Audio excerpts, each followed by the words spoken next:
Hi, welcome to this episode of WIALD. This is Dr. Adam Rindy.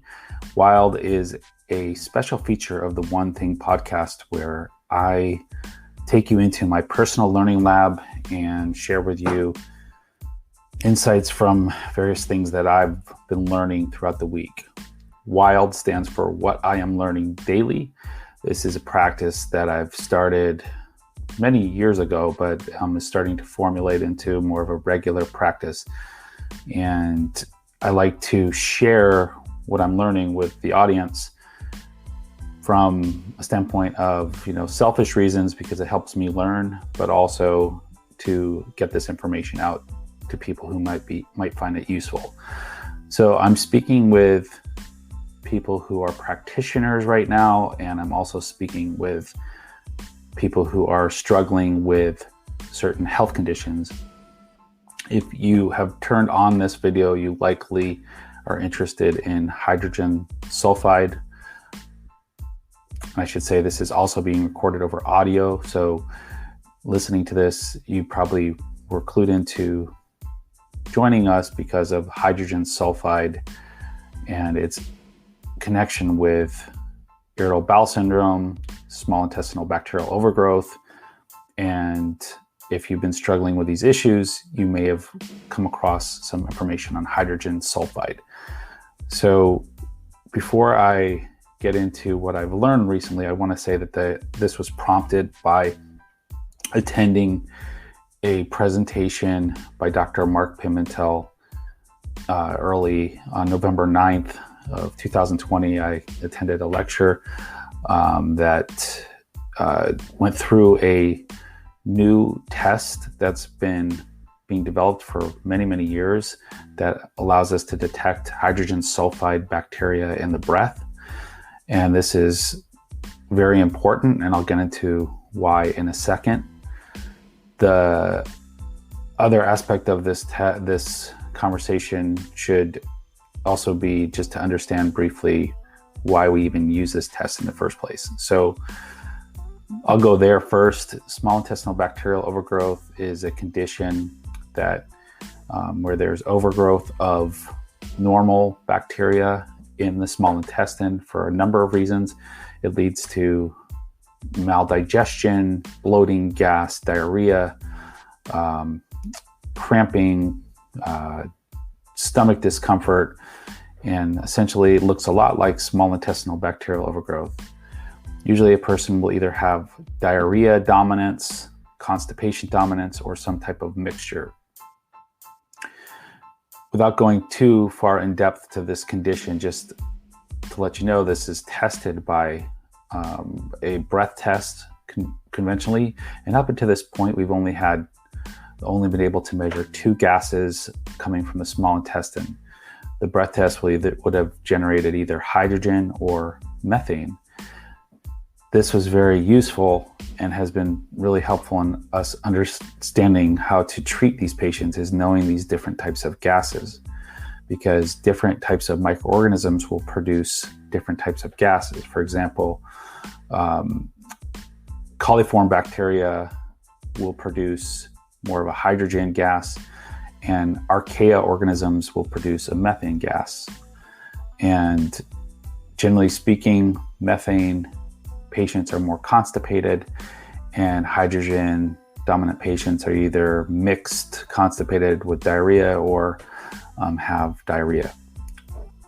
So up until this point, we would get back these test results, and if you came back positive, it was certainly a win with us understanding how to treat you. But some patients would come back with a flat line, meaning their small intestine did not produce any gases. And this was certainly confusing to clinicians and to patients. But it was long understood that if you have a flat line test on the lactulose hydrogen breath test or glucose hydrogen breath test, that you would be considered someone who has hydrogen sulfide positive bacteria. So I'm going to pause for a second and talk about what hydrogen sulfide is. So hydrogen sulfide production is a normal gas that's produced in the body. There's pathways that use the amino acid cysteine One of them is called cysteine beta synthase, and there's a production of hydrogen sulfide through these pathways. And so there's 3 or so pathways that will produce hydrogen sulfide. Hydrogen sulfide is a normal gas that's produced by the body, and it's helpful in a lot of ways. One is it can help with regulating angiogenesis, which is, sort of helps with slowing cancer-forming arterioles or arteries. And what I mean by that is angiogenesis is when cancer spreads or metastasizes with arterial formation. So hydrogen sulfide seems to play a role in slowing that. It also impacts mitochondrial function. It helps with nerve conduction, long-term potentiation of nerves. It does a few other key functions. Like I said, mitochondrial cell function. And so without it, it's not so great. But what happens is in the intestine, sometimes organisms, like one of them's D. Sulfide, will produce a abundance of hydrogen sulfide. And this can cause inflammation and irritation and aggravation of the intestine, often leading to diarrhea and inflammation if this hydrogen sulfide production is too much. So we see a connection between hydrogen sulfide production and inflammatory bowel disease. So a lot of the research in colitis patients is linked to hydrogen sulfide producing organisms. So we know that it can get harmful if it's overgrown in the small intestine. So in these patients that do not have IBD, but they have diarrhea and colitis and gas and bloating and digestive symptoms, they're not constipated, and they do this test. Sometimes they were left with kind of scratching their head as to, well, I feel like I have SIBO, I don't have IBD, what do I have? Well, now we have a test through this company called Gemelli Science, and they put out a test called the Trio Smart test, where we can actually now detect the hydrogen sulfide production. This is very helpful because, why is it helpful? Because different gases come from different organisms, and the organisms that are out of balance respond to different treatments. So if we're treating everybody the same, just calling it SIBO and giving them the same antibiotic or whatever, we're likely not going to get the same results. So now we have a subset of 3 different gases that we can measure and drive treatment based on understanding what gas production there is. This is likely very helpful for us moving the ball forward. Some might say that, well, you can just stick with the old test, and if it's flatline, then understand that you have hydrogen sulfide positive.